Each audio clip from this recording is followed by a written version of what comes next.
Good evening, everyone. I am C. Amruta Shah, moderator of this webinar. We are delighted to welcome you all in the webinar being organized by Continuing Professional Education Committee of ICAI. It's my pleasure to be a moderator for the webinar on emerging opportunity for CA using AI and automation tool and forensic accounting practices.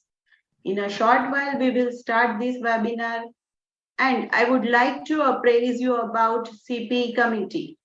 The increasing globalization, continuing development in the field of finance, and frequent changes in the world economic order have posed numerous changes before the accounting profession worldwide. These changings have significant implication on the growth and development of our profession and simultaneously have more expectation from the profession.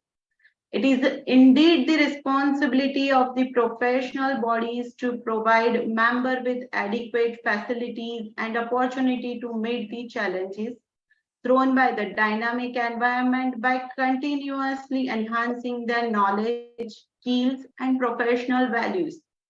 With this vision, the CP Committee of ICAI has been organizing several programs with the help of our program organizing units.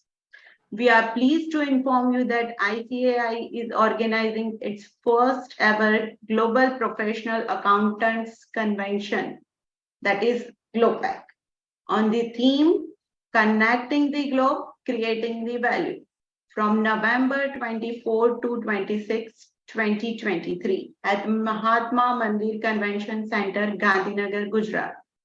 GLOPAC is being celebrated as a mega event to display the important role that accountancy profession have been playing in building stronger and more stable economies around the globe.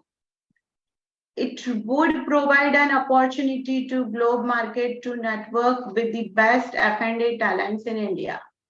Let's have a look on the teaser. May I request our technical team to have a look on the teaser.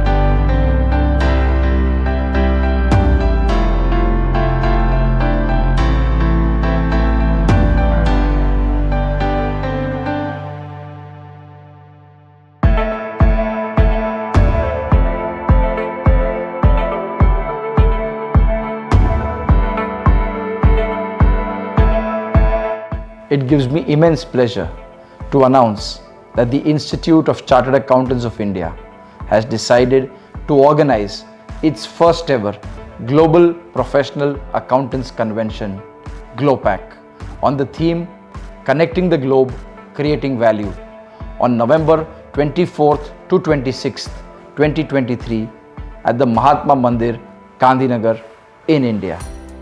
GLOPAC is being celebrated as a mega event to showcase the important role that the accountancy profession has been playing in the economic and social development of our country.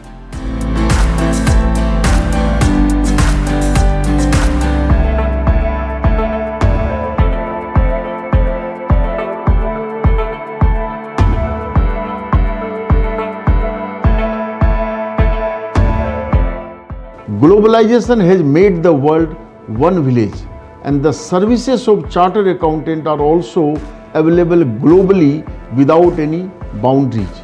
The Institute of Chartered Accountants of India is also devoting significant efforts towards global networking. The convention shall be attended by more than 3,000 delegates from around 40 countries. I would like to extend a warm welcome to the fraternity on behalf of ICAI to attend and participate in the first ever GLOPAC.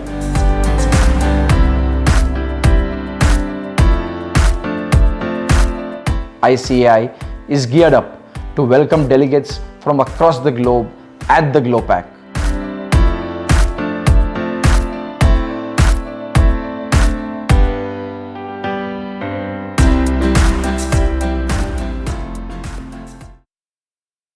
Thank you, sir.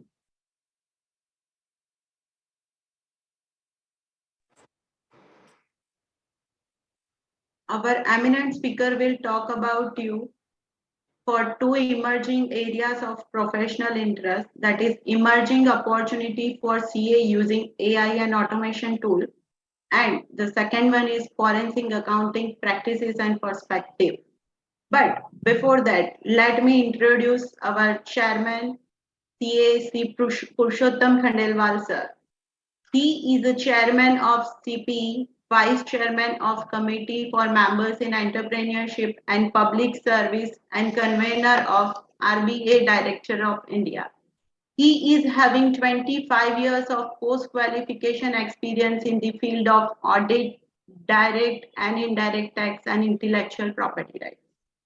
This year, he is devoted to fortifying CPE framework and guaranteeing quality across its entire operational spectrum. And this year, major focus would be on upgrading of CP portal for enhancement of branding and professional competency of members. Over to you, sir. Good afternoon, respected faculties for these two sessions, Kashmiraji Nirmal, Jyot Bakshi, moderators from Ahmedabad, Amrita Shah, Team CP, my vice chairman in the committee, Gyan Misra ji, and respected participants. It gives immense pleasure to be amongst you that this year ICAI is celebrating 75th year of its inception. And on the occasion of the 75th year, Vishwas ke 75 saal, we are working with Government of India, soldier to soldier. Our institute has been set up under the Act of Parliament in 1949. But the first council meeting was held on 15th August 1949. The first meeting was chaired by CAGP Kapadia, and he invited the Finance Minister of India. The Finance Minister of India categorically told that ICAI has been set up for the special purpose to help the government to create a tax structure in India, corporate structure in India. From since then, ICAI is always advising the government of India in any tax related matter, corporate related matter. We are holding meeting with the Reserve Bank of India, CBDT, indirect tax, and various regulator. So ICAI is a regulator. And ICAI this year using a technology. Because of the use of technology, we were able to deliver the result of inter and finance goals simultaneously before 20 days of the scheduled time. That's because of the use of technology in the evaluation system of ICAI. A Supreme Court in one matter apprised that if you want to learn how to conduct the exam, you learn from ICAI. It's a proud moment for all of us because all before are chartered accountant and we passed toughest examination of the world. I am a vice chairman of a committee for member in public service. I got an opportunity to meet the various members, those who are in the Indian Revenue Service, Indian Foreign Service, Indian Tax Service. I hold one meeting at Srinagar with all these dignitaries, and they categorically told if you pass the CA exam, other exam is nothing for them. It's very easy to crack any exam of the world. So this year, the president has given me to CP committee. And this year, we brought a lot of changes in the CP committee. We are making a new portal of CP committee, and we are making a dashboard from where all the 169 branches of the country can come and register their CP program at the same portal. The members, those who want to attend the program, they can watch the 160 branch program and they can directly register from same portal. This year, we have done away with the 3-year rolling period, and all the CP requirement has to be completed in one calendar year. From end of this month, you will get mail each and every member that how much CP have done, how much is the pending. So we are doing a lot of efforts for the upgradation of the CP. This year, institute has given one software to free of cost to the member. That is the office practice management software. Roughly cost is 25,000, and that is given to all practicing member free of cost, because we want that my members should utilize the maximum infrastructure that they are having. So those who have not registered with ICAI, kindly go and register with CMP benefit by putting your membership number. So you will get free of cost that software. Will not take much of a time. My best wishes to both the speaker. Thank you. Thank you so much for giving me an opportunity. Thank you, Amrita, for taking the session forward. Thank you so much. Thank you, sir. But before we proceed for our first session, let me introduce our faculty, CA Kashmira Nirmalji. She is a chartered accountant with more than 50 years of professional experience in implementing accounting technology, income tax, and CFO advisory function for India, US, UAE, and Canada clients. She specialized in the area implementing cloud application for finance and accounting process, US and Canada taxation and software product consulting for global accounting tax compliance companies. She has worked with various global companies in multiple roles across the domain, service delivery and products. Welcome, ma'am, and let me hand over to you, ma'am. Thank you, Amrita. Thank you very much. It's my great pleasure. I thank Honorable Chairman Shri Purushottam Bhai and Vice Chairman Shri Gyan Mishra ji and CPA Committee for giving me this opportunity to share my thoughts and knowledge on how to ride this technology wave and leverage AI. Let me just share my screen.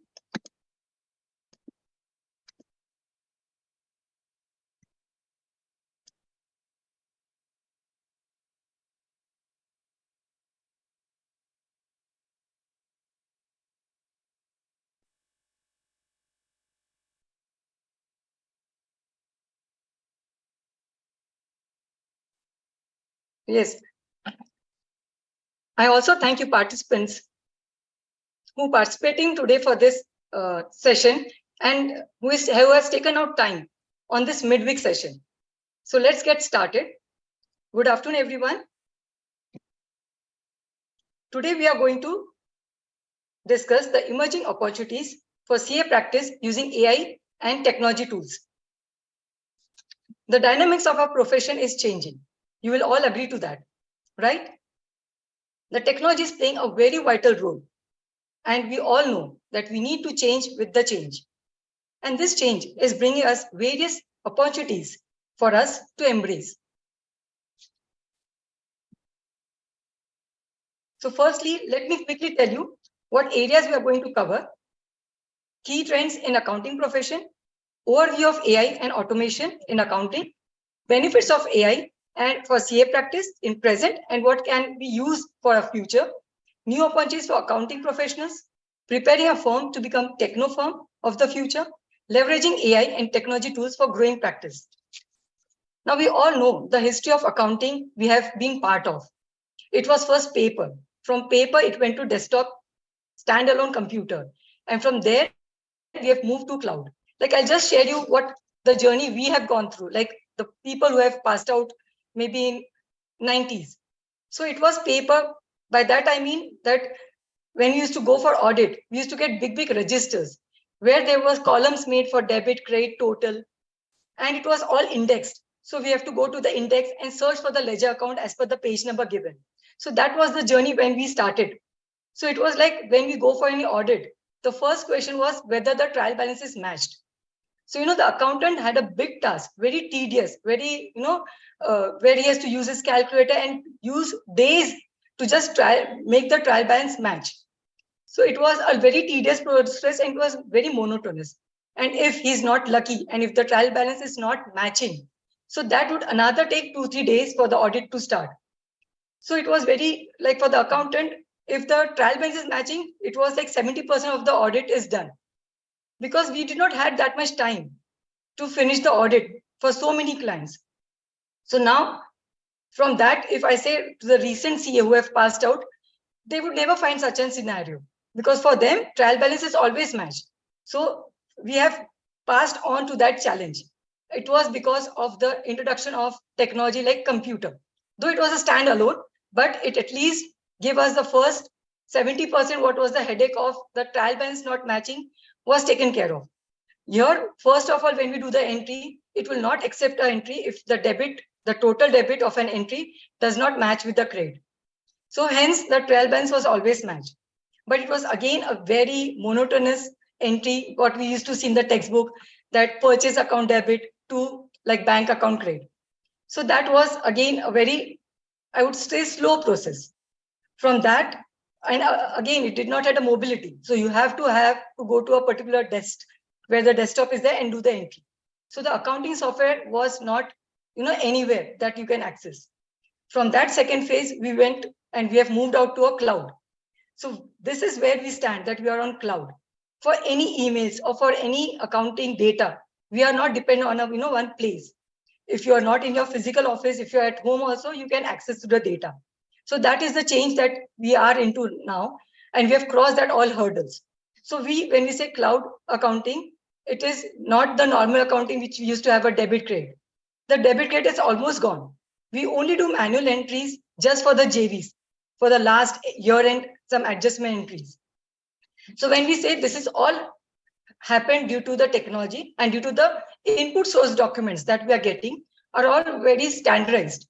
So which helps us to import a very huge data in just a few minutes.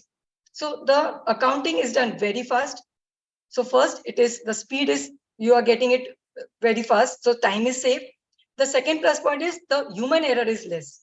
And the third thing is that all invoices and bank statements, all you can integrate in one place. And of course, it is like mobility is there that you can access it anywhere, anytime. So that is a very good change that we have seen through all this. And the final stage, what we are right now, at the third stage, that is on the cloud. So all this has happened because of the technology. So now why that all phase, what we have seen the change, it happened because the businesses are changing. So what has happened in business is that if you see, for my example, one of my client who is a trader, earlier used to only sell to the clients or customers who are coming to their shop. But now he's selling his goods like on multiple channels. It can be Flipkart, it can be Amazon, it can be his own website also. So there are multiple channels through which he's selling. Same way when he's accepting receipts, it's not just through bank or cash. So they're except when they're using various payment gateways. So it can be GPay, it can be Bharat Pay, it can be credit card, it can be n number of things. So these all, when the business is changing, the change is because using these tools, they are getting a bigger market reach. And because the customers are more, their profit is more, and the business is more. And most important, the customer satisfaction is more. So that is why the business has grown because of the technology. Another example I can give of a restaurant. Like if you see a restaurant, earlier people used to just go to the restaurant, walk in there and have their food. Then after a few years, there came where you can say parcel delivery thing. But that also very big restaurants, standard restaurants were only doing that. But now these all small restaurants also are getting listed on Zomato and Swiggy. And by that, what they are doing, they are increasing their market share. They have a better business and they have more customers. And this is only because there is a uniform platform available for all small to a big restaurant owners to serve to all the customers. So that has increased everyone's like customers, and that has increased their business. So this, in a very nutshell, if we see, it is a very great opportunity and it has brought everybody at an equal platform. So I say this technology brings a great parity and we should all welcome that. So when the business is changing with so many scenarios which I'm telling you, the accounting also has to change, because accounting is nothing but we go hand in hand with businesses. So when the business changed, accounting also changed. Like I said, receipts are not just what you get on the desk of the reception of that whatever cash register is there. No, you need to check every monthly, weekly statements from the Zomato, Swiggy partners, and you have to book the sales, and then you arrive at the total sales.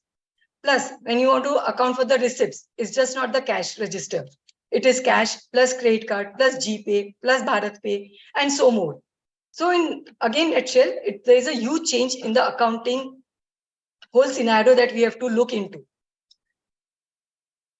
So what are the key emerging trends that I would like to discuss in this webinar is, the rapid pace of technology adoption into the business, use of artificial intelligence and automation in our accounting processes, role of accountants moving from assurance to advisory, means not just to stick ourselves to the compliances, but go to the advisory level.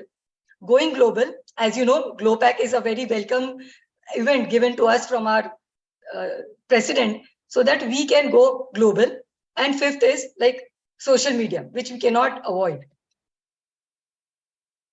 So now the first trend which I will discuss is the technology adoption. You all agree that we have started using Amazon and Big Basket for our personal shopping. So when we adopt it for a personal front, why not to use it for a profession also? The challenge here is the data is scattered. We see that invoice is on a separate accounting separate software. Bookkeeping is on a separate software. Financials and balance sheets or reports are prepared out in the Excel. And so in short, all data is fragmented. And that's why we are not able to leverage the technology. So we should see for the options where we can have all combined so that we can get the advantage of the technology. Like you see, if I see at a glance, the technology innovation across all the sectors, I already discussed food and hospitality. Same way mobility. If you see the Ola and Uber, when it came to India, it was really a boon for a person like who is traveling to various cities for business. Now we don't have to worry, that whether we are paying the correct tariff or we are safe or not, because these platforms gave us very competitive tariff. We were safe because of the GPS tracking, and it was having very good services. So this definitely helped to the customers and also helped the industry, like the taxis who are playing individually, did not have that many customers. So they were able to leverage when this type of platforms came. Same way I will discuss in goods category that when Amazon and Flipkart, it's a win-win situation for the business as well as for the customers. Small traders is listed on the same platform with big brands. And for customers, there are more options to choose. Sitting home, delivery you are getting and at cheaper rate. So similarly, there are changes of innovation that has come into all the sectors, even hotels. Like when we go, we know OYO rooms and all those, there are very competitive rates that you get it. And even the banking sector, we'll see that there's a change. So the technology adoption can work as a bridge to connect all the dots. So the opportunity for us is, can we too use a good cloud software, which can import invoice, bills, various banks, credit cards, this GPay statements, everything, and give us GST reports, balance sheets, financials, and management customized reports if needed, everything under one roof. So like we should see that how we can leverage. And by that, I'll go to the second trend, what is artificial intelligence and automation in accounting. So can accounting be automated? So I will say definitely we can do it. Software in markets are so good that even a non-commerce guy can write books of account because there is no concept of debit and credit left now. We just import source documents and entries are posted within a fraction of a minute. No human error and excellent speed. So enormous time is saved of a CA firm, which we can leverage for going to a new opportunities which are coming on our way. So AI can be very effectively used in accounts, as we have seen that accounts is nothing but repetitive transactions. And so AI can detect the pattern. And suppose, for example, if you have an entry last month that you have made a payment to Mr. Ajay for rent expenses. So when you've posted into rent expenses last year, and again in this month, when that entry is coming, that payment to Mr. Ajay, AI will automatically suggest that account had rent expense. You have to just click OK and the entry is passed. So you can also set up rules in advance for rent, internet, electricity expenses. So all this work can be automated. We can also have vendor specific rules. Also reports can be pushed for AR, AP, for whatever period you need. So there are n numbers of places where we can use AI now for processing IT returns also. Like you can see that income tax departments has also used AI based on some parameters, and then it is sending notices. So like if you see the returns that used to get processed 5 years down the line before, it was like few months, or maybe sometimes it used to go to the next year. But now, because of the technology and the artificial intelligence that has been used, The government has also leveraged, and now not even when you have finished the deadline, people have started getting refunds. Like I'll just share my example. Like we filed the return for the last week for a couple of clients, and 30th July was a Sunday, and I was just having my breakfast. So that time, my client called and said that I have got my refund. So what are your fees? So don't you think this is a very good, fruits that we are getting because of the AI and automation used by the income tax department? Because I said, okay, Monday you will get the invoice when the office, starts. So this type of things, because of the AI, is possible that now people are getting their income tax refunds or the income tax return process very fast. So almost, I think, even if you check your client database, almost 30 to 40 people have got their IT return, processed. So that is the speed that we are talking about.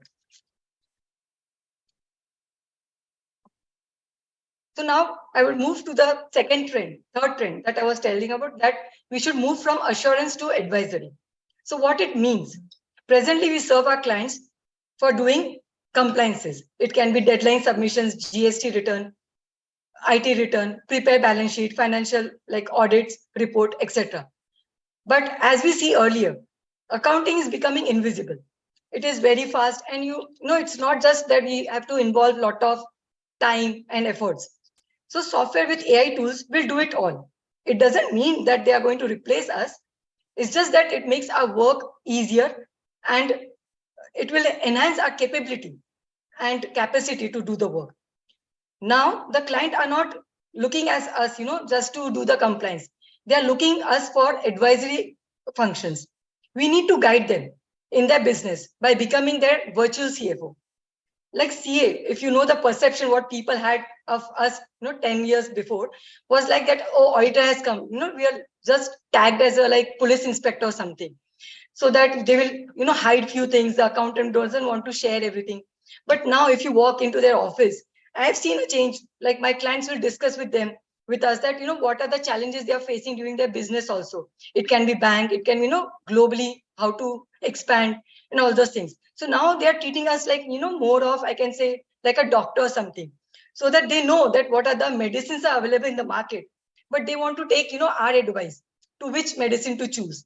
So, that type of confidence and that type of closeness a business person has become, and they are looking us in a very different perspective. So they look us as, that we are as a part of their team, and we can help them to, grow their business and use how the technology or, how the whole world is there to advise them so that they can grow with our help. So we should now shift our, our look also from assurance to advisory. So for this, you have to get rid of, more time taking, monotonous work, to some, using the tools and getting ourselves free. Because what we are selling in this business is nothing but time. So as per the NASPA, the National Association of State Board of Accounting of US, the research has told that 89% of business in US are expecting their accountants to be their advisors. So now this is what even going to move to India. So now let me talk about the fourth trend, which is like going global. It is one flat world now. So yes, I mentioned that just in the previous slide also, that the businesses are looking to go global and they want our guidance. So don't you think that as VCA, we should also think from that dimension, because it applies to us also. So we should also think our firm to go global. And geography has now become an history. You will all agree to that because it's a flat world. So we are all aware of outsourcing from last 2 to 3 decades. Gujarat, Cochin, NCR, maybe Mumbai are all major hubs of outsourcing. But now our fellow CAs are opening their own branch offices in US, Dubai, and having their direct global presence. So that is what people are, this is the new trend which is emerging. And CAs are partnering with CPAs and global accountants. And no, by this, I don't say that we are the subcontractors, where we are just, doing a part of the work, and the remaining client, interaction, everything is done by them. By this, the new change, what I'm saying is that we are partners in real sense. So we are actually taking the full accountability of the whole client, what we are, serving. Even our Honorable ICA President, Mr. Aniket Talati, is supporting us by opening ICA branches at various countries. We are at Doha, New Zealand, Ireland, Mauritius, Oman, and so many chapters in US. I think around presently it is 9 or so. So world has become flat. Dubai has VAT, IFRS, etc. compliances, and they look forward for Indian CAs to unite because they can leverage on the cost that we can provide the service at a little cheaper rate. So bookkeeping in general, I would say that is more or less same worldwide. So it is a friendly suggestion from me to all my members that you should stick a world map in your office. So that gives you a whole world becomes your vision and not just your city or state. So as our Honorable PM Narendra Modi ji also is saying that Vasudev Kutumbam means that the world is one family. So similarly, like we have a CA certificate there on the wall of our office because we are very proud of it. The same way, I would say that having a world map in your cabin will really give a very nice, vision to you that yes, this is my whole area, where I can expand my practice. So with this, let's move to the, like already I shared that the GlowPack is, first event for us where we can go global and leverage this event to our benefit. Then the fifth trend I would discuss is like the social media influence. It's a very key trend which is going on. So we use it for a personal space, like we use it for WhatsApp, website, FB groups, and Twitter. But opportunities are immense. So LinkedIn and Twitter can wisely be used to connect with CPS and global clients. We use WhatsApp for sending important documents to and fro. We use YouTube to enhance our knowledge. Suppose if you have bought a new printer or a new gadget, immediately we'll open the YouTube and see a video, how to install and get ourselves equipped to use it. But the same way we are not using it for our practice. So a YouTuber, if I just see that if there are, during the COVID time, you would have seen there are many YouTubers who have come up and they're not even a graduate. They are from a very small town, but using this YouTube and, social media, they are even earning more than a professional would earn. So this is the power of social media, I would say. So government bodies also are using it, very effectively. Like if we say that if you want to know about the extension, so sometimes, the extension of tax audit date, we get it through a Twitter update. So, and later on it is followed up by, proper notification. But then this is how, the government bodies also are open and they are leveraging the benefit of social media. So why not we as a professional, use it for a practice? So now AI, I'll just discuss the artificial intelligence into a little detail because the 5 trends also mentioned it, but it was, not in detail. So AI is a technology that enables computers to perform decision-based tasks previously left to humans. So very effective. Nowadays, we shop on, say, Amazon. Suppose if I've shopped for a yoga mat. So next time, whenever I log in, you would see that the Amazon will pop up with all the healthcare equipments to me. So this will suggest, that, these are the maybe likely products that you want to purchase.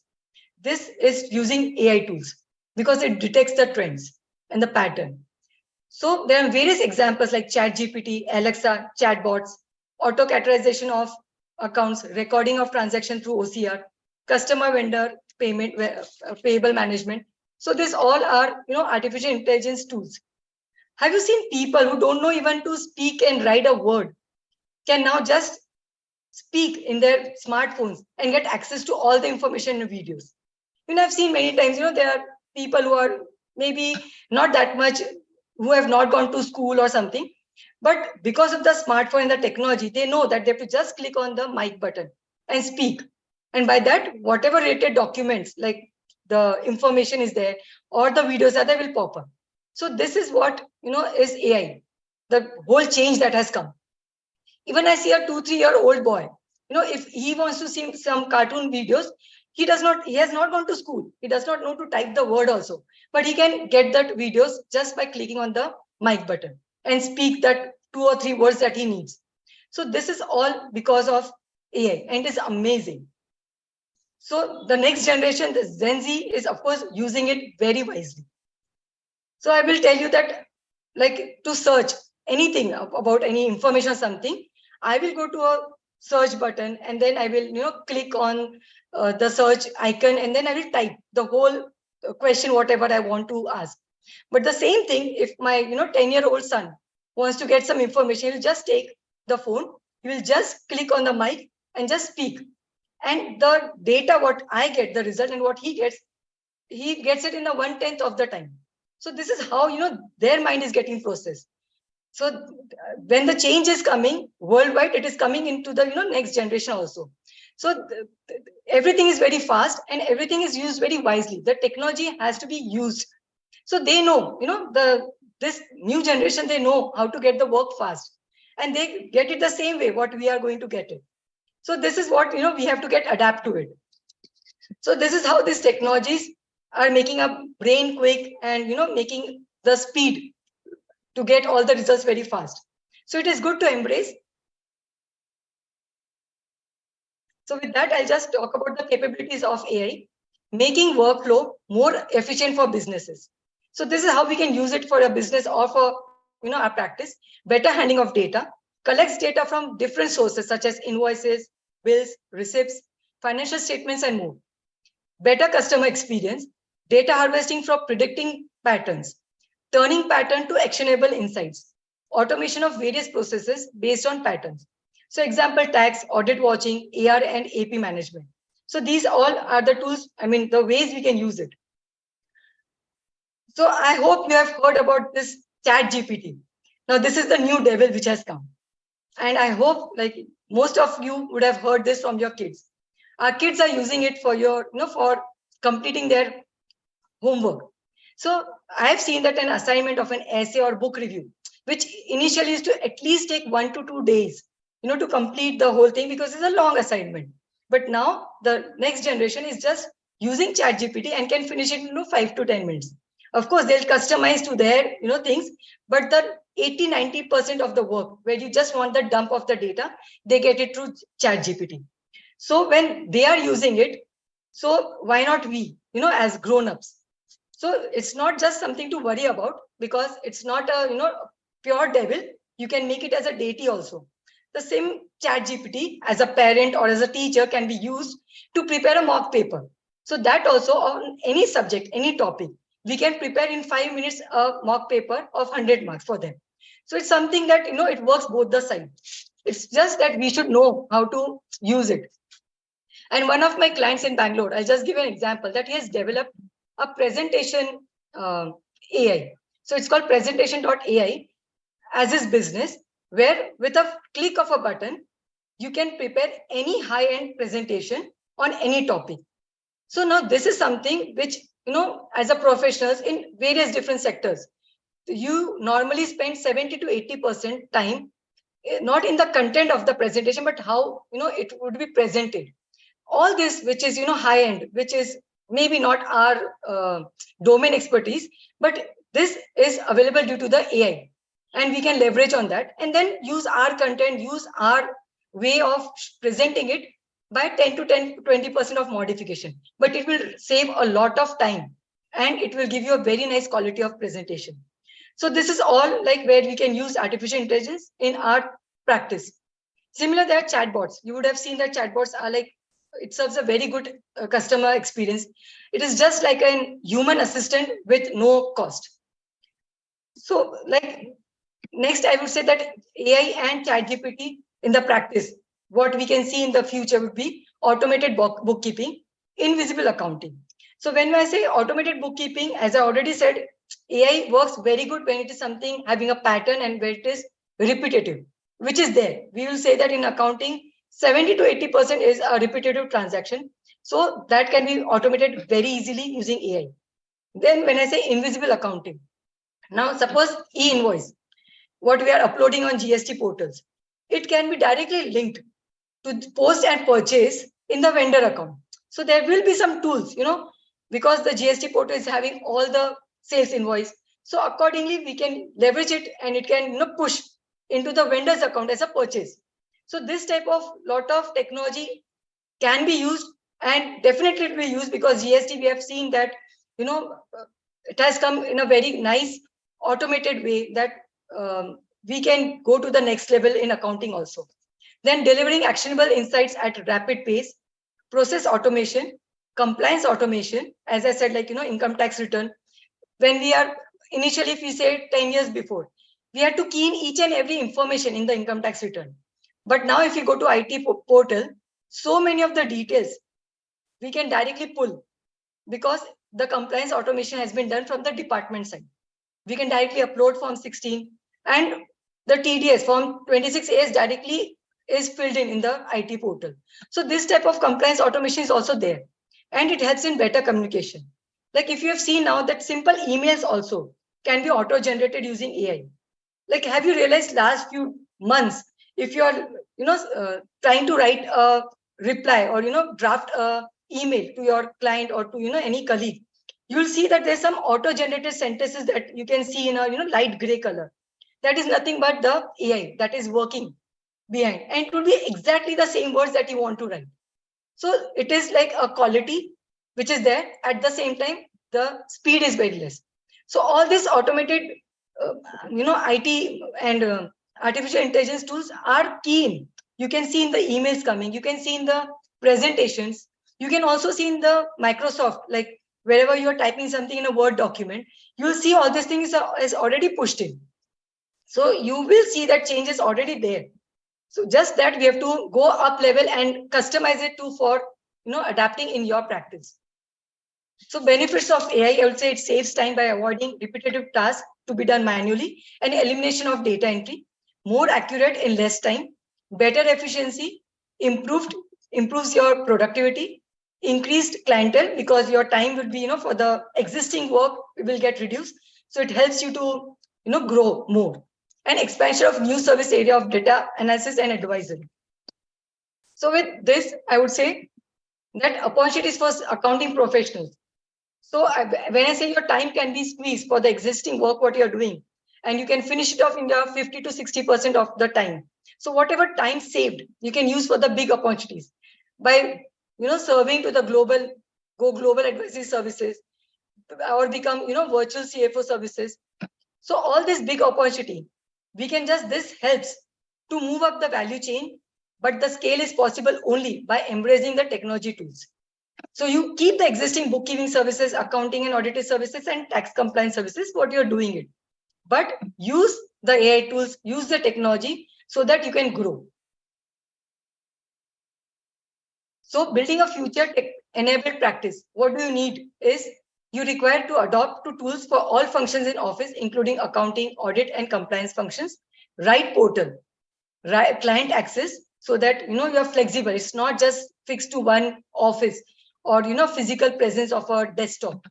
And building proper staff, trained accountant and bookkeeper staff, tax specialists, team leaders, invest in technology training, identifying the right client primarily, clear about the type of client that you want to serve, determining the pricing model, create awareness among your clients about virtual CFO and the technologies available. So preparing a firm for technology wave, use cloud applications for all the functions, which will enable us to work anywhere and serve any part of the world. Invest in tools for various functions, which will do many unproductive and repetitive tasks. Start data analysis using AI tools, which will help us provide advisory services to clients. Now I've seen, like, I'll just give you an example of the COVID time. Many of my peers, like the CA friends, they were complaining that, their work is suffering because of the COVID, and they were not happy that the work has got affected so much.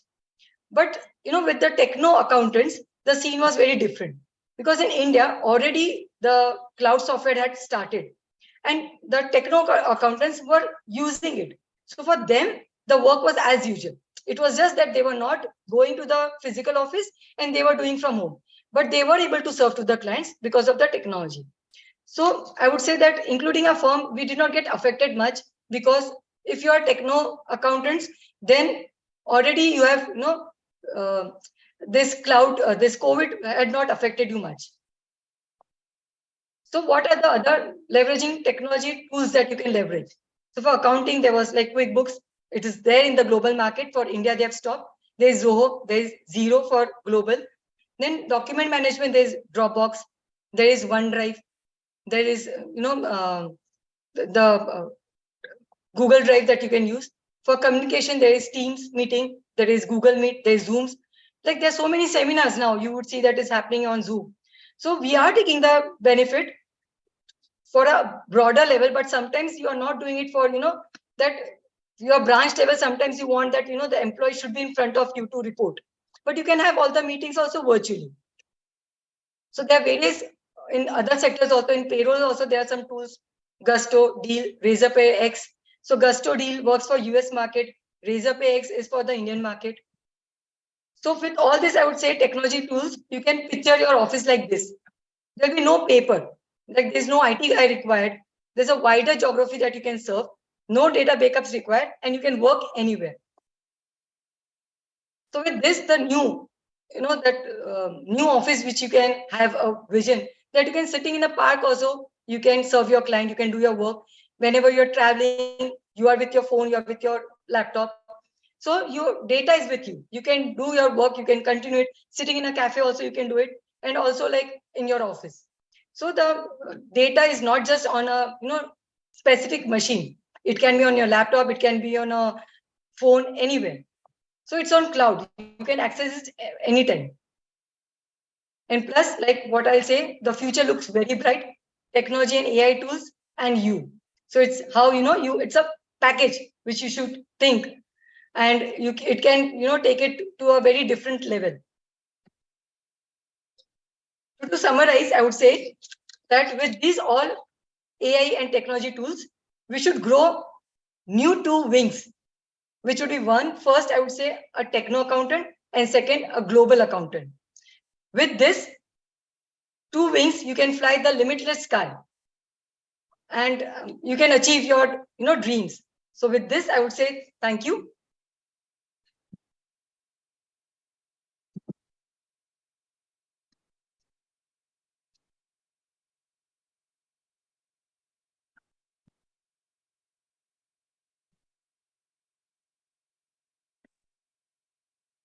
Thank you, ma'am. It's good to hear you on very emerging topic, which is very useful nowadays for all chartered accountants. Against this very knowledgeable session. Also good to announce that more than 448 participants are attending the webinar. Thank you, ma'am. Thank you.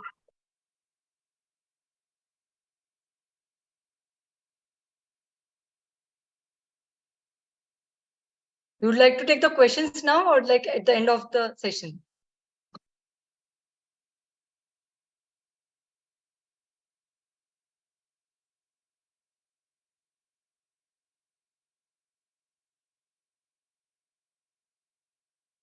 At the last, ma'am, we will discuss the question and answers. Okay. So this was from my side. Thank you. Thank you, ma'am. Now we will proceed for the second session. I would like to invite CA Jyot Bakshi ji for delivering his session on topic of forensic accounting practices and perspectives. But before that, let me give introduction of him. He is an associate member of ICAI with post-qualification experience of more than 5 years. He has expertise in the area of forensic accounting, investigations, transaction audit under IBC, etc.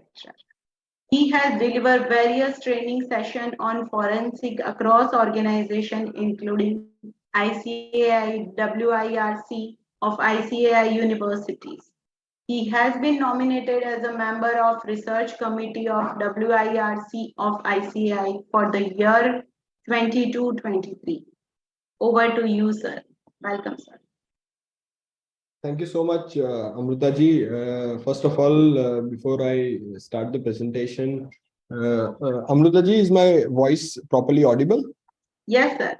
Great. So, would like to thank Chairman of the CP committee, Purushottam Khandelwal sir, Vice Chairperson Gyan Mishra sir, the complete CP committee for seamless coordination. Kashmira ma'am for deliberating on such a important topic. Before I actually start the presentation, I would like to take forward the last topic with respect to AI chat GPT. And before we start my discussion or my deliberation on the topic, uh, uh, I would request, so I've done two things. First, let us see. Hello. हाँ ma'am. Hello. Yeah. So two things. Let's do two things. First, let us check what AI, and in that AI we will use Chat GPT. What does Chat GPT have to say when we ask Chat GPT as to what could be the session on this topic? So I'll just, because we had that session just prior to this. So I just tried to do this kind of a demo to understand what if I am deliberating on this topic, and if we have access to AI and we ask AI on to what would AI deliver today if it had to. This is what we can see on the screen. Then this is probably a very brief version. So I probably asked AI that, see, this is the next question that I had for AI, that it's a 1 hour session. Can you make the content accordingly, covering practical aspects of forensic accounting and giving more perspective on the topic? That's what my question was, or the prompt was to AI. And this is what AI had for us.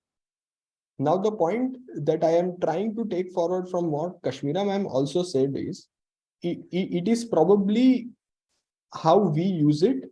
It could be a devil, but it could also be a deity for us. So, and now what I intend to do is, I have to make sure that we don't discuss anything that AI gives us. And that's where we will never probably get redundant. Even though AI is completely matured, we will not be redundant, because we are only at the end of the day creating AI.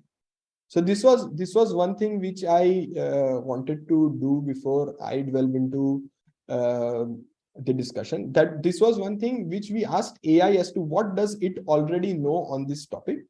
Now I would request all the participants to log into www.menti.com and use this code 1216278374. We have a couple of questions there. We would like to see what we already understand on the topic, and then we will take forward the discussion, so that we are at a level to take it forward from there. So requesting all the participants that we have online, as Amruta ji told, we have about 448 registrations. So maximum participants, requesting everyone to log into www.menti.com and use the code 16278374. I will go to Menti, and so we have a couple of questions, and I've put the poll live. We are waiting for responses. Can we start getting responses? Can I request everyone to please go on to www.menti.com and use this code 16278374. I think as soon as we start getting responses, it will be live. We will be able to see the responses over here. Whatever comes to your mind on the questions that we have for all of you. What are the techniques or unique tests that we can apply in forensic assignments?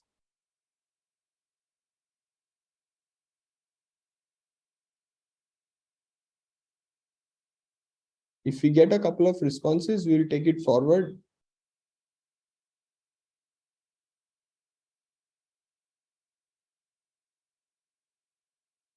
Absolutely fine. Very happy. We already have responses coming in. Great. This will help me take the session forward. Benford law, very right. Trend analysis, correct. Documentation review, correct. Um, interrogation to an extent, yes. Robotics to an extent, AI tools, okay. Okay. Reconciliations, okay. Few more responses. Yeah. Excel, absolutely. Data mining to a good extent. Okay. Trend analysis. Biometric, okay, to a good extent when we are doing something with respect to payroll. Interviews, of course.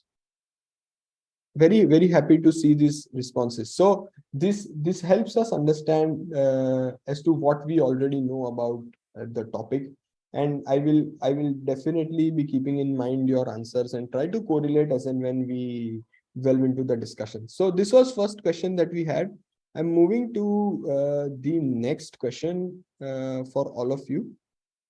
What are the opportunities that we know of in forensic accounting and investigation? Could be assignments, or could be services, or could be places to get work from, or maybe even from industry perspective. What is it that we know of in terms of opportunities with respect to forensic accounting and investigation? Again, would request maximum of you to kindly respond. The moment we start getting response, they will be populated on the screen. Fraud identification, correct. When we talk about corporates, when we talk about industry, we as professionals can engage in identification of frauds. CBI, correct. We can work with the investigating agencies like CBI.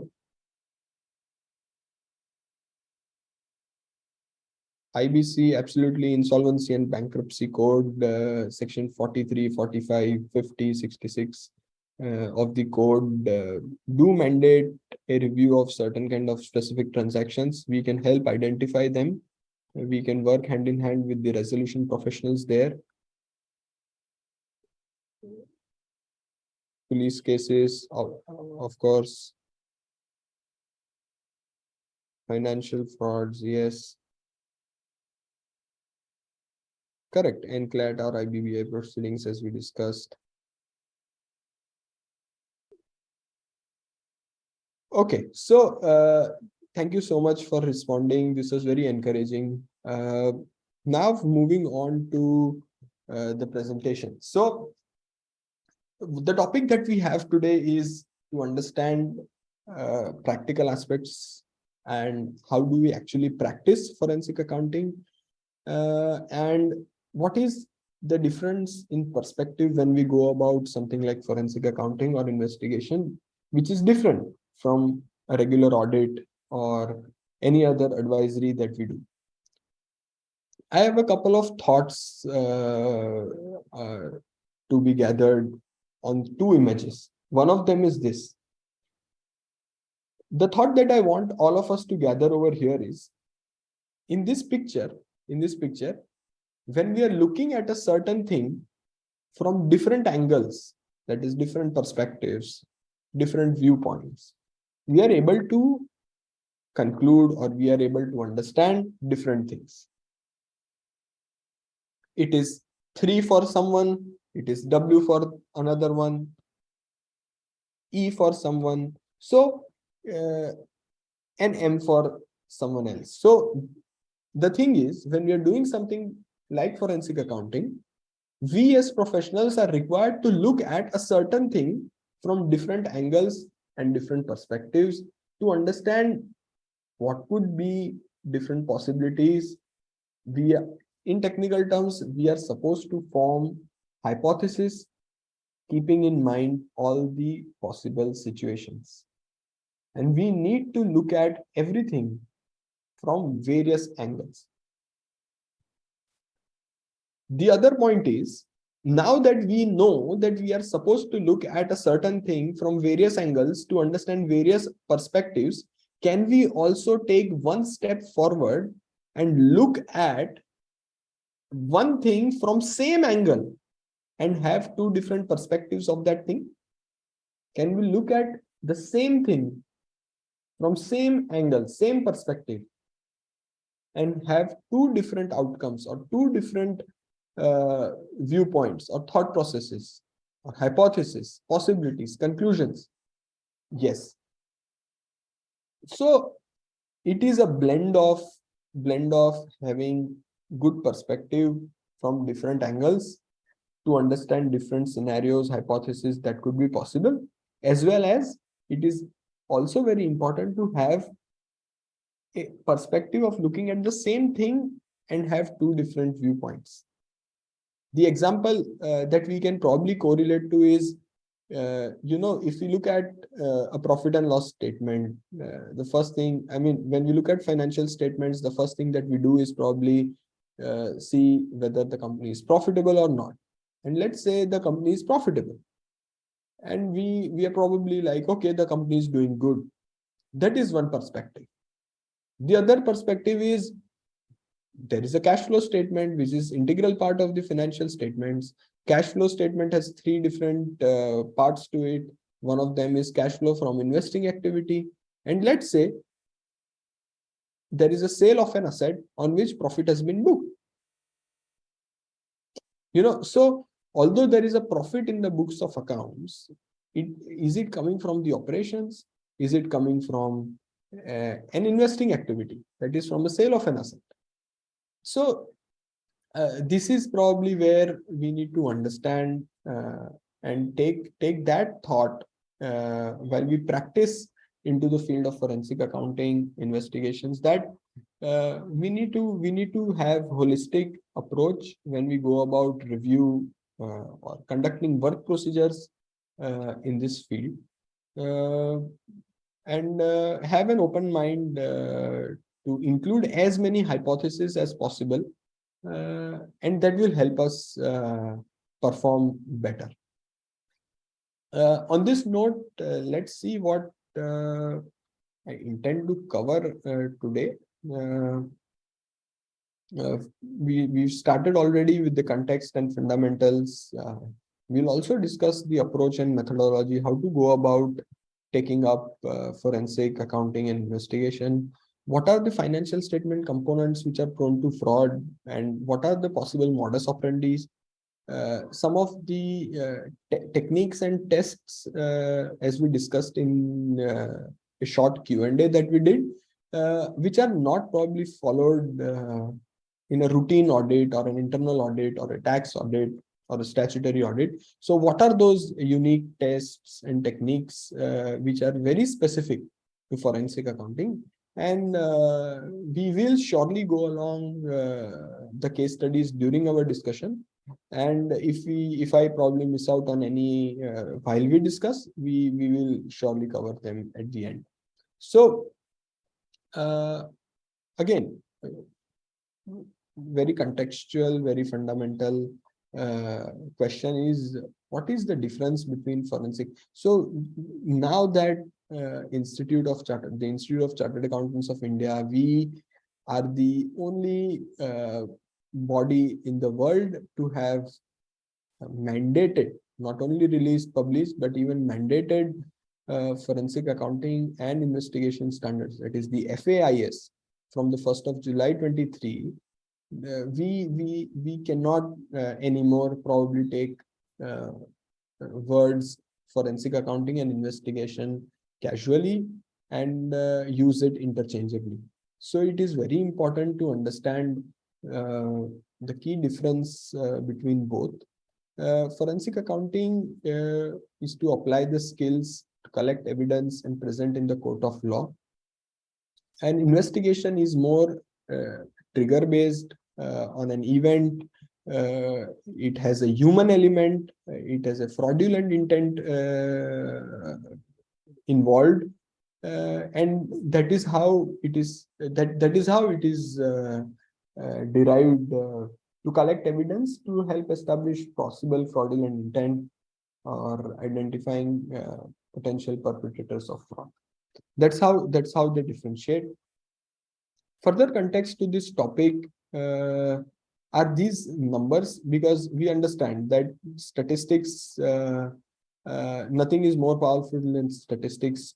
To understand the gravity of the matter, the importance of this subject in today's time, uh, with financial statement frauds occurring in 10% of the schemes, organizations losing 5% of their revenues to fraud each year, uh, and the pain point which we all need to address, which where we all can be proactive, is the duration between the perpetration and the detection of the fraud, ranging from about 14 months to 24 months, depending on the size of the fraud.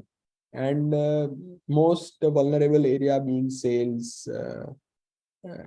And one of the most effective source or a trigger point has been a whistleblower complaint or a tip, as we would understand.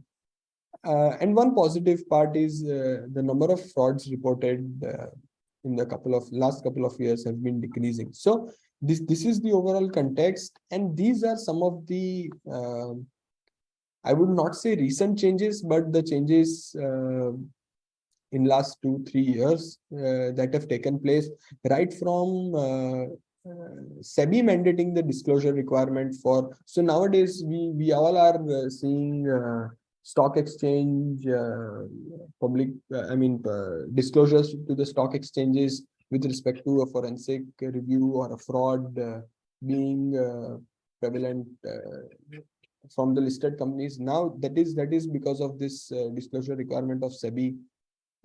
It has also formed a new department to keep a check on promoters' fraud. FCRA has entrusted more responsibility. The FAIS, which have been now mandated since 1st of July, the MCA and IBBI are likely to take it up as a mandatory standard from their point also, probably some point in time. Also, accounting software requiring a mandatory audit trail is nothing but a step in this same direction with respect to reducing the irregularities, having a more disciplined environment with respect to accounting, and at the end of the day, identifying the possible perpetrators of the fraud and helping or aiding in the effective investigation if and when there is any irregularity. And to sum all of this up, as I said, the Institute Chartered Accountants of India, we've already taken forefront position in mandating a full pack standards on forensic accounting and investigation. So, and these are the key elements on which the standards have been devised or made. There are key concepts. There are standards on engagement management, executing assignments, specialized areas like loans or borrowings, digital evidence, reporting, and then there are standards also on quality control. Now, two very important standards are on applying hypothesis and evidence and documentation. So, let me take one example. Let me start with a non-technical example.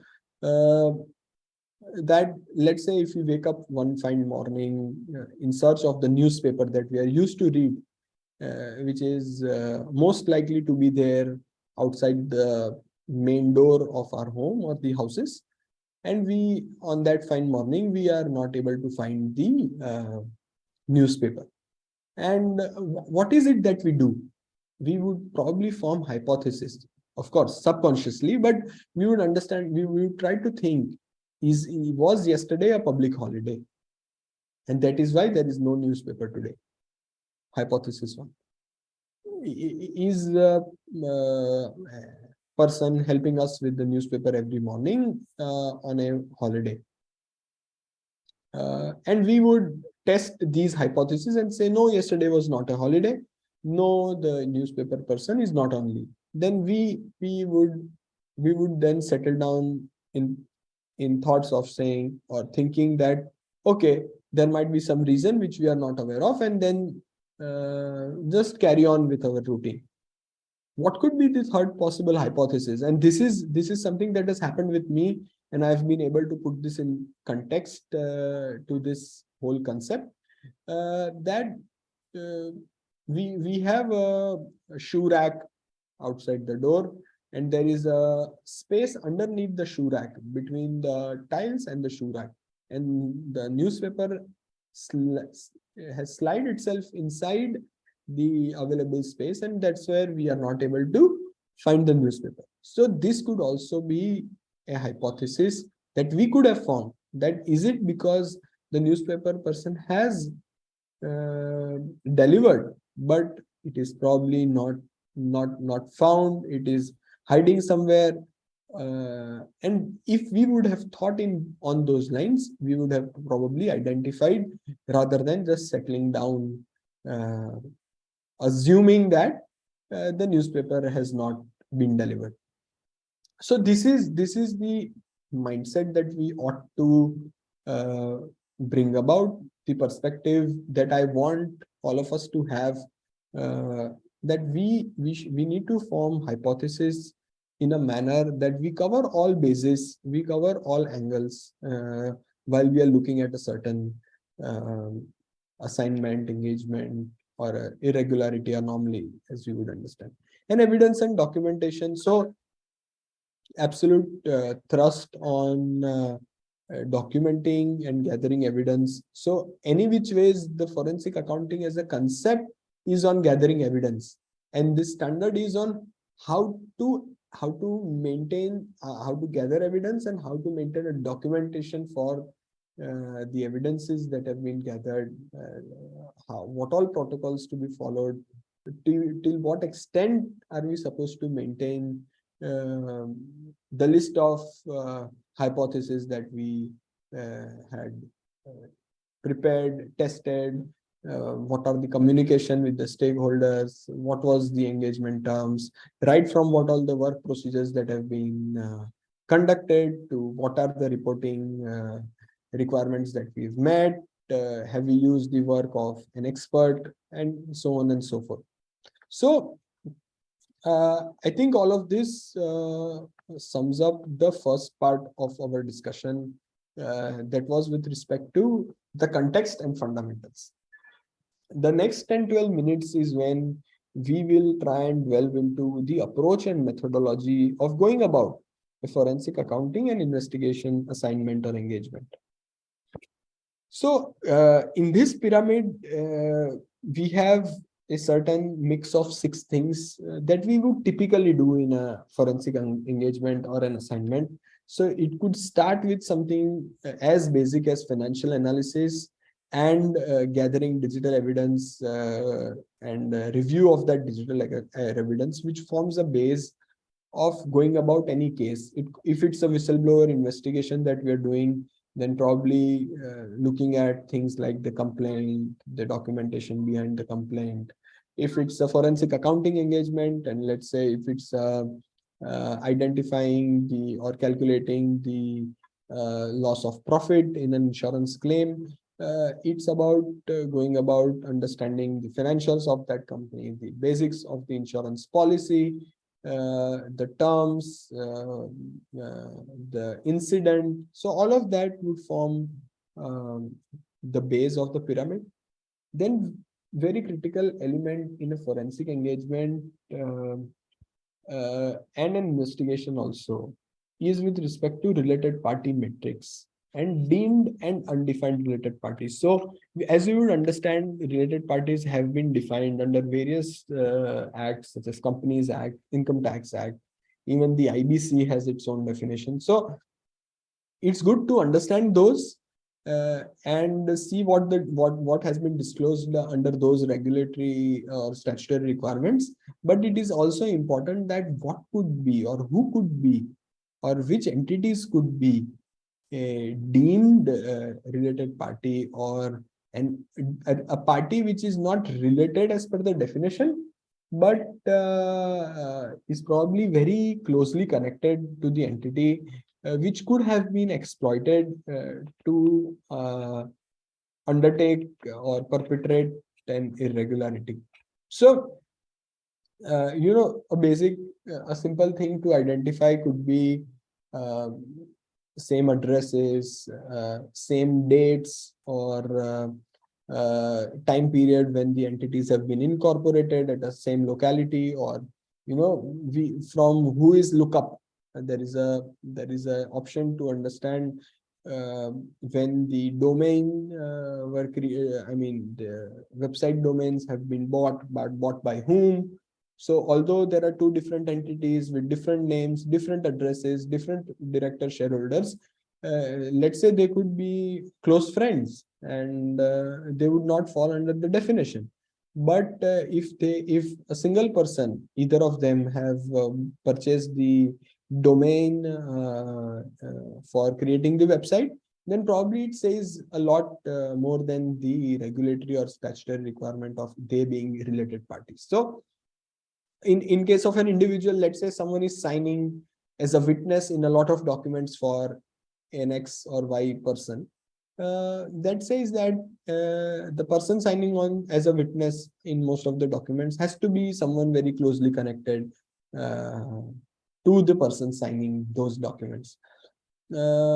After we move up to intelligence, so undertaking public domain checks, social media searches, open source intelligence, conducting market intelligence, identifying sources, doing site visits. So all of this forms at the crux again of a forensic accounting or an investigation assignment engagement. Then very important next step, as rightly mentioned by one of your good self participants in the question that we had, is documentation review. And when we say documentation review, we ought to understand the terms of the contracts that are there, the valuation at which the contracts are being entered into or agreed upon is very important. So is it at arm's length? Is it something which is detrimental to the interest of one entity and probably favorable for the other entity? Is it something to do with base erosion or profit shifting from a tax perspective when certain agreements have been done? Is it something to do with avoiding or probably over reporting or inflating the sales and the purchases, or is it something to do with probably notional agreements where there is no movement of goods, and it is probably to have better financing opportunities. So all of that, again, documentation review, after having done the financial analysis, after understanding which are actually related and otherwise also interrelated or connected parties, what does our intelligence have to say, who is in the inner circle, who is closely connected, then understanding these terms of contracts and valuation becomes key. And at the end of the day, when we say investigation, when we say forensic accounting, the idea is to have a fund trail at the end of the day to understand where did the money go. When we talk more from an investigation perspective, it's about where did the money go.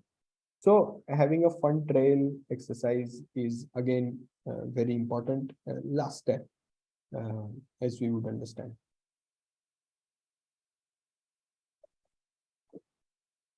And slide breaker slide, it's a fraud to conceal fraud, as we would understand. Moving on to the third topic from today's agenda and discussion is, what are the fraud prone or financial statements vis-a-vis elements of the financial statements which can be exploited. Write-offs and write-backs. From an accounting perspective, it is very important to understand the essence of write-offs and write-backs that are being approved and eventually given effect to in the balance sheet, profit and loss statement. So let me give you an example of a concept of secret reserve. What is a secret reserve? Let's say company XYZ has made a profit of 1,000 crores in the financial year ending March 23. And let's say it had a run rate of generating profits of 300 crores last year. Last year it was about 550 crores, and this time it is 1,000 crores. But the management understands that we might probably not grow at the same rate in the next year. That is, from 550, we've done 1,000, but probably next year as well, we'll be able to touch only 1,000 or 1,100. So they were skeptical about disclosing the complete 1,000 crores as profit, and anticipating, because again, hypothetically in the example, they are listed entities. A price sensitive entity, could be fluctuations. If today, if they report 1,000 crore profit and the next year they report only 1,100 crore profit, so rather take things slow, probably move from 550 to 800, and the balance 200 could be put into provision for expenses, and that is a secret reserve that they create to reverse when there is a profit which is not as per the ratios or the trend of growth that is otherwise anticipated by the shareholders and the stakeholders. So from the first look of it, revenue from operations, we would look at the top line, look at the bottom line, and we would be okay. But it is important to understand, is there any write back of the provisions because of which there is an increase in the profit? Again, very important conceptually, as again, Kashmira madam was referring to things like reconciliations being automated to a good extent. Can we also use those automated tools to our better understanding and effect if there is any trend in the reconciliations? Now let's say again, for a listed entity, there are restrictions with respect to related party transactions. There are limits for loans and borrowings. And if just to avoid the breach of those statutory provisions, let's say what the modus operandi is of passing a book entry at the end of the quarter, that we've repaid the loan, or a certain related party has repaid the loan to us, and that's where it is nowhere in the balance sheet anymore because it is repaid.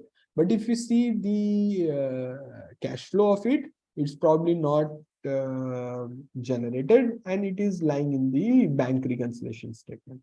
So what if a listed entity is indulging into doing this kind of anomaly every quarter? So during the limited review, this entry would get posted, and on the first day of the next quarter, it would again be reversed, thereby avoiding the disclosure requirements and also not breaching the provisions with respect to limits.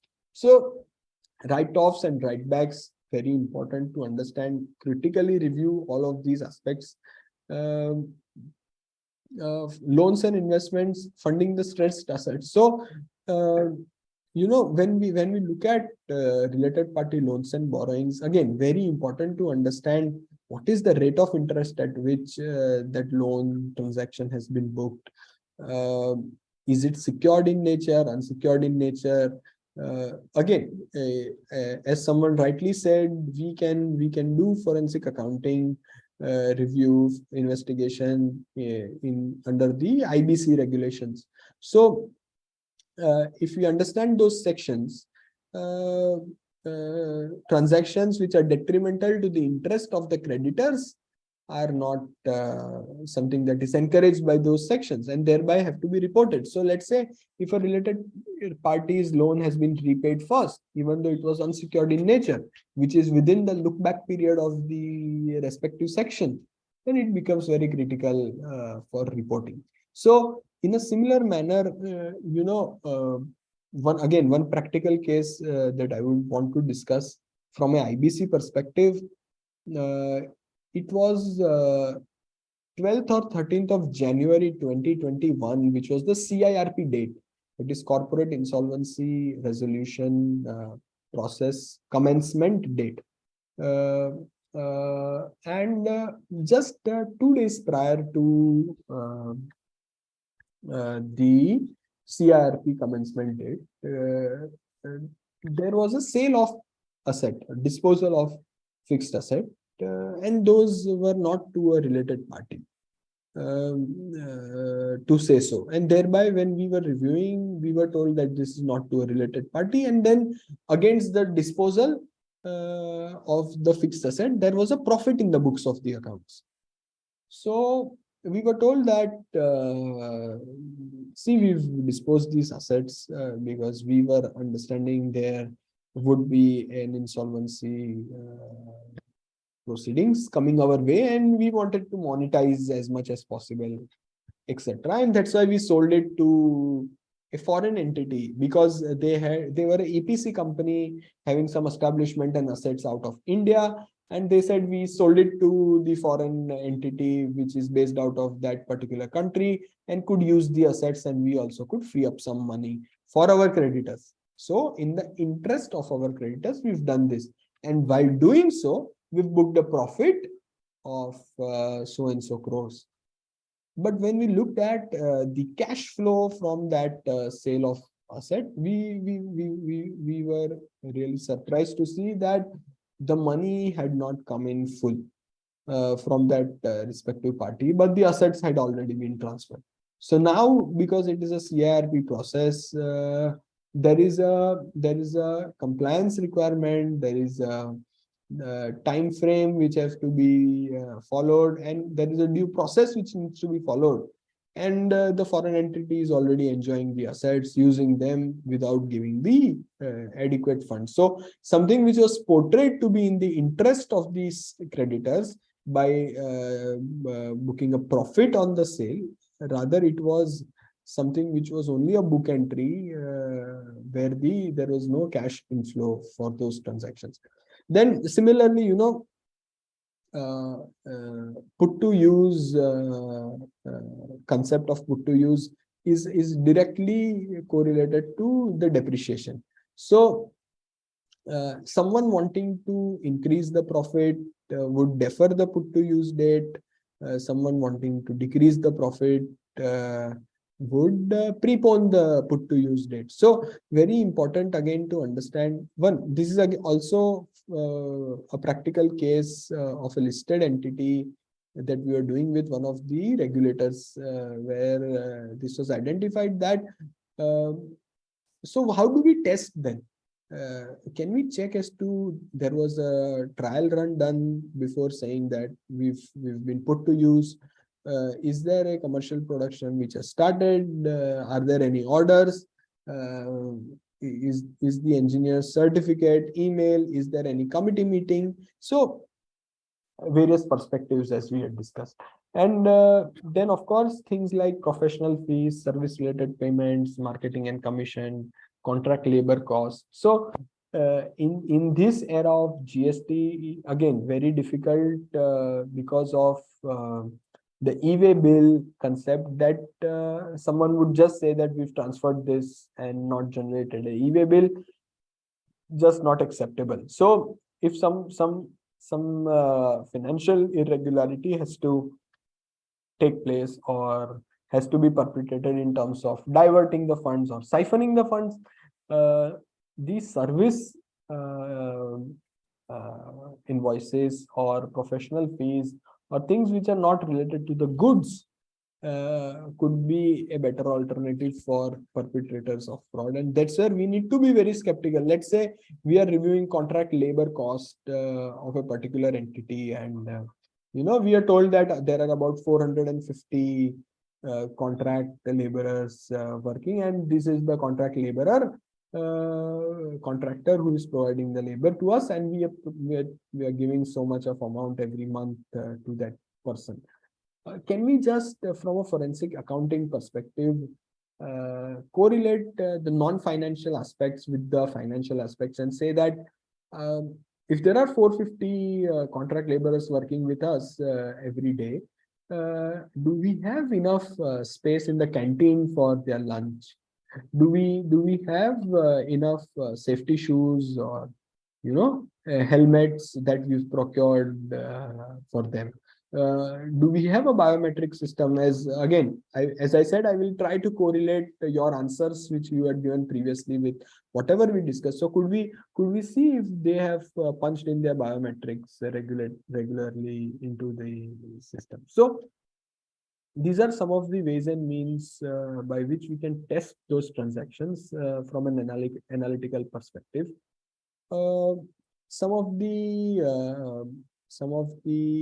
aspects from a procurement and sale perspective, which are beyond numbers, which are some of the tests and techniques which are beyond numbers. When we do an internal audit also, from a statutory audit, this is not particularly within the scope of reviewing each process followed for awarding the tenders. But let's say even in an internal audit, we see that, okay, the company has a policy of calling for 3 quotes, then doing a quantity analysis of the commercials and qualification, qualitative analysis of the experience, qualification of the bidder.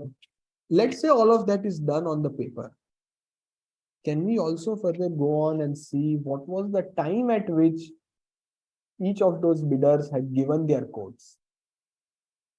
Is there a trend being formed as to every time the person who is submitting the bid at the end is the one who is winning the bids? Is there some cartel being formed? Is there a short invitation to the list? Is it always that there are some of the vendors which are not submitting the bids? Are there some conditions in the bidding document which only a handful of them can comply with, like having a presence in an XYZ remote area, having a specific turnover, or there are certain specifications which not commercially make sense. There are any changes towards the end of the process, or if any late bids have been accepted, or a classical example of splitting the contracts to circumvent the control. So if a purchase procurement head has a certain power of up to, let's say, 5 crores, and otherwise he has to go to the respective board for approval, etc. And then that person is smart enough to break the contract into 3 and 2 crore contract, or 3 and 6 crores contract into 2. So can we also go beyond numbers, is what I am thinking out loud and requesting all of us that we look at things from this perspective also. Again, financial analysis, some of the illustrative perspectives could be, let's say, if we're doing something with respect to a service industry, the cost is lying in the employee cost line item at the end of the day, the majority of it. And if we see a downward trend or a disproportionate amount of employee cost or relatively low, considerably low amount of employee cost, there are questions to be asked. Bank reconciliations we discussed, the concept of check being valid for 3 months and then getting stale, then getting reversed. All of this, can we do aging analysis? SAP tools like SAP have the features of having an entry date and posting date. Again, we've seen, so these are simple analysis, but they give very effective results in terms of understanding as to what was that date when it was entered, the entry was entered in the SAP, and when was it actually posted for. If let's say someone sitting on 9th of August is closing the year and there is an entry for provision to be made, the entry date will be 9th of August, but it will be posted on 31st of March 23. So similarly, we have found cases where the financial year has completed. Okay. So basically 31st March has completed, and now we are sitting and balance sheet is signed in, let's say September, early September, late August, and we are sitting in December or January reviewing, and there are certain entries in December and January having posted for March.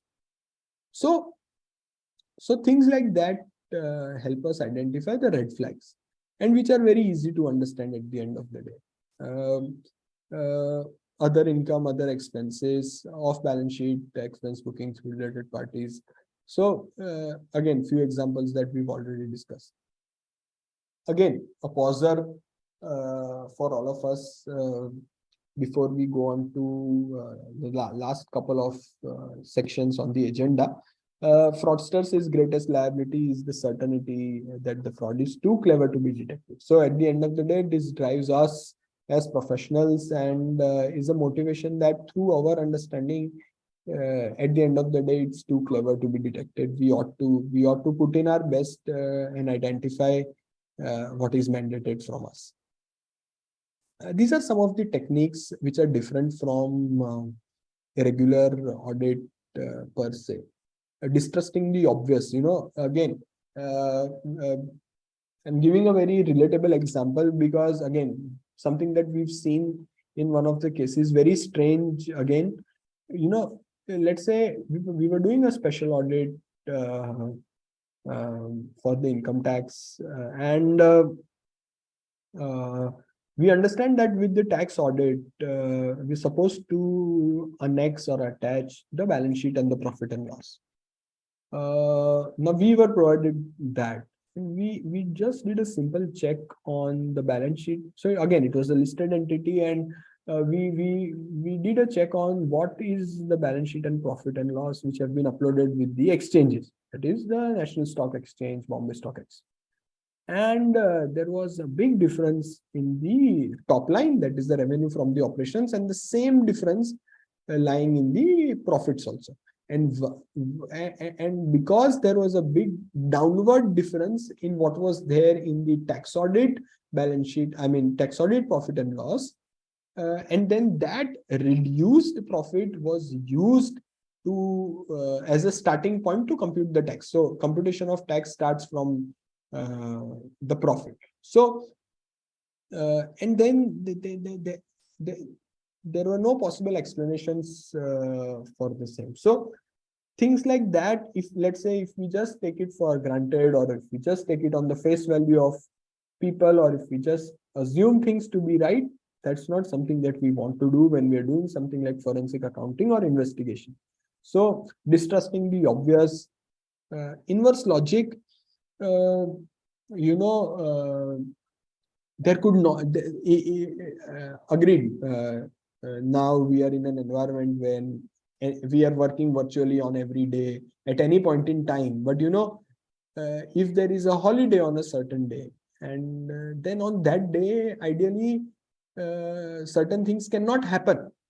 Let's say if there is a strike, or if there is, let's say, COVID between 21st of March 2020 to 31st of March 2020, complete lockdown. Of course, various industry had their permission, etc. But let's say the target that we are auditing had a complete lockdown, and then there cannot be production in that time frame. So the logic of, rather than identifying what is not true, what is it that something cannot be true?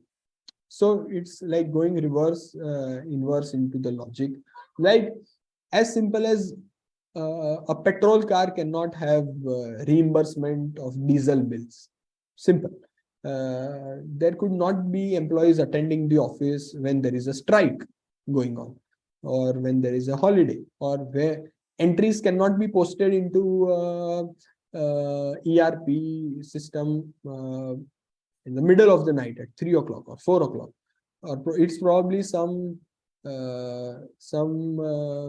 query that is being run and multiple entries are being done at a particular time. So basically, these are some techniques which will move us closer to the red flags, move us closer to identifying something that is probably wrong. Birbal techniques. So at times we have to go beyond numbers. Again, one example that I could give over here again is of the straw test, where it was told that if someone is lying, their straw size will increase. And in the fear of being caught, the person had to reduce the size of the straw, because that person was very, very particular about not getting caught. So the person thought that rather than getting caught, let me just reduce the size so that even if it increases, it is at the same size of everyone else. And then rather it did not increase, and that was the only person with a reduced size of the straw, and it got found that, okay, this is the person perpetrating something wrong. So these are the kind of techniques that we would want to use while we are doing more of interviews or interrogations. Tiger team test. Let's say we are again an example which we all can relate to. We're doing stock taking at a multiple places on 31st of March. Stock is an essential item in the financial statements, and we are bound to do a physical verification. We've put up multiple teams at multiple locations, which are nearby, of course. But let's say while we are moving, even the stock is moving with us, and everyone is hand in glove with that thing. We told that at the next location there is XY stock. We see the stock. When we move to A location, the same Y stock goes to A location and is becoming a Z stock. Can we put a test of going back to the previous location or changing the schedule, surprising the target, and see what the results are? Time and space dimension tests and techniques, as simple as someone saying that we have a stock worth 5 crores. Can we then not calculate what is the quantity for that 5 crores? Then test what is the size of the warehouse. Is it sufficient or enough to hold that quantity or not?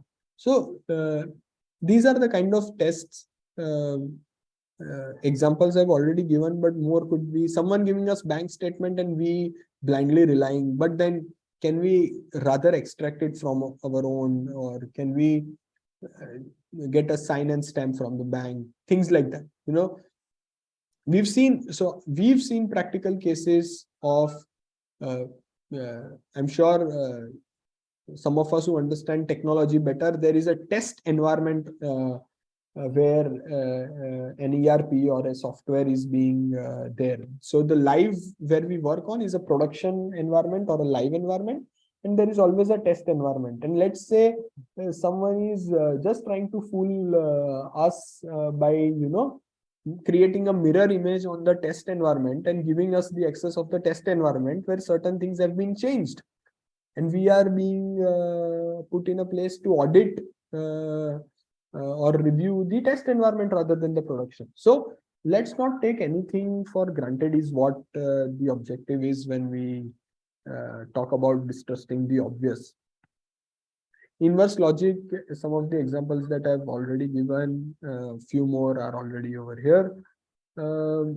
Birbal technique, again, some of the traps which have been historically proven to be working in terms of identifying some of the irregularities or something which is outliers, we can call. Tiger team tests, time and space dimension tests. Again, something that we discussed. Analytical procedures, Benford's law. So Benford's law, at the end of the day, it's a law which says that what is the probability of a naturally occurring data set of numbers where the number is starting with the digit 1, digit 2, digit 3. So if we can test something like a purchase register and see if it is following the law. If not, not necessarily it is a fraud or it is something that is wrong, but then probably it is more to draw our attention to that trend which is not fitting into the established law. So this is a simple test. Again, we can use this simply on a spreadsheet, very much available on the public domain. We can use it from today onwards on all of our probably internal audits or statutory audits, and be very effective in its own way. Same test. Let's say we are given a purchase register. Purchase master, vendor master, and customer master. Can we see if different names have same addresses or same email IDs or contact numbers? All of those tests. Relative size factor theory. I'm rushing a bit because we want to leave good time for Q&A. And I'm about to complete the given 1 hour also. So relative size factor theory, let's say we're purchasing something from a particular vendor of 10,000 every month. And there is a one particular purchase of, let's say, 10 lakhs. Then the relative size factor theory will give us that highest has been 10 lakhs and the second highest has been 10,000. So there is a big deviation between the highest and the second highest. So it is that highest is something which has stood out and will help us understand what are the facts of the case better. Again, this was a pauser meant to be over here. This is the example we've already taken of a secret reserve. Again, on similar lines, using the line items of non-operating income. Some of these examples, again, we've already taken. Very interesting topic, at least for me, being into this practice since some time now. So we can always go on with discussions, but keeping in mind and respecting all of our time, would like to conclude my part of it on this note. I would once again like to thank the CP committee as a whole, Purushottam Khandelwal sir, Gyan Mishra sir, Amruta ji for moderating it so well. And of course, all the participants for being very responsive to the couple of questions that I had. And happy to take questions on the previous topic as well as this one and address them to the best of our abilities. Thank you so much once again. Over to you, Amruta ji. Thank you, sir. Sir, there are some few questions. Can we have a look on that? Sure. Sir, first question is that what is the difference between forensic accounting and forensic auditing? These two terms are the same terms? So, very relevant couple of things that I would like to draw attention of all the participants and the members is let's do away with using the word audit with forensic. It is a very, very clear demarcation in the FAIS. So this is the FAIS that we have now. The updated copy is also there on the DAB website, Institute ICAI website also.